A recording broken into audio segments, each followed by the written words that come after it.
পেছনে বসে কথা শুনছিলাম, যারা তরুণ আছে, এখানে অনেক তরুণ আছে, তারা বলতেছে যে এই তৈয়ব, শিমুল এদের পরের ব্যাচগুলো আসলে হকিমুখী না। কারণ হিসেবে আপনারা শুনলেন যে এটা এক্সপেন্সিভ খেলা। তো আমি আসলে এই ধরাইলের যারা আছে তাদের কাছে একটা অনুরোধ থাকবে, আমার আজকে একটা এই তৈয়ব শিমুলকে জেলা প্রশাসক মহোদয় সংবর্ধনা দিয়েছেন জেলা ক্রীড়া সংস্থার পক্ষ থেকে। তো আমি ওইখানে থাকার সুযোগ হয়েছিল। তো কথা প্রসঙ্গে আমি এই প্রসঙ্গটা স্যারের কাছে আরেকবার বললাম। তো তিনি আসলে অনেকটাই কম জানেন। তৈয়ব শিমুলের সাথে আমার যে কথা হয়েছে তারাও একটা কথা বলছে যে আসলে ক্রিকেট বা ফুটবল হলে যেটা যতটা হাইলাইট হয়, বিষয়টা আমরা ততটা হাইলাইট না। এটার পেছনে আমাদের নিজেদেরও একটু কাজ করতে হবে। যারা তরুণ আছে তারা একটু বেশি বেশি প্রচারণা চালাতে হবে যে ধরাইলে আসলে এইটা আমাদের হকির যে অবস্থান এটা কোথায় আছে এখন।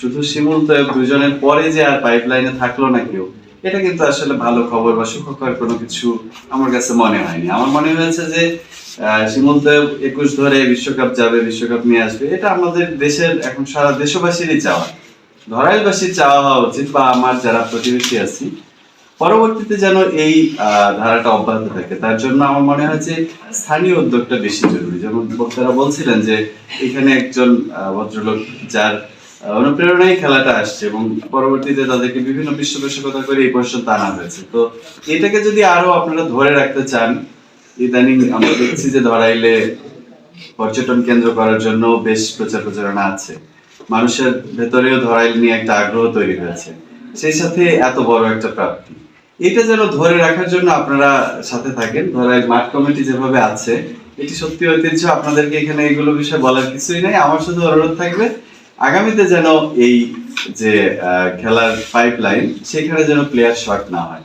হয়তো অর্থের কারণে, নানান কারণে অনেকে আসতে পারছেন না, সেগুলোর জন্য আমরা যারা সংবাদকর্মী আছি, আমি শুধু নয়, অনেক সংবাদকর্মী আছে, আরো অনেক প্রচার মাধ্যম আছে, সেগুলোতে যদি একটু নক করা যায় এবং সরকার এখন পরিবর্তিত পরিস্থিতি এই বিষয়গুলো যদি তাদের কাছে নিয়মিত আলোচনা করা যায়, আমার মনে হয় জায়গাগুলো ধোঁয়াশা কেটে আগামীতে আরো আলো আসবে। এবং ধরাইল না, আমরা নাটোর, সারা দেশ হকিতেও আগামীতে, হকি শুধু এই যে অনূর্ধ্ব 19, 21 এরকমই না, হকিতে অলিম্পিকও আছে।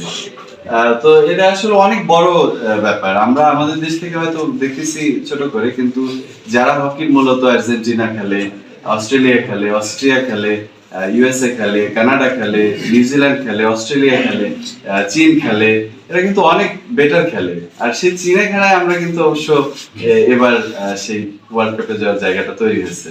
তো যেহেতু আমরা এই জায়গা থেকেই ওইখানে যেতে পারতেছি, আপনারাও একটু অবশ্যই সবাই এই বিষয়টা মাথায় রাখবেন। আমার অনুরোধ থাকবে এটা যেন এটা আমাদের এলাকায় থাকে। সবাইকে ধন্যবাদ আমার কথা শোনার জন্য। আসসালামু আলাইকুম।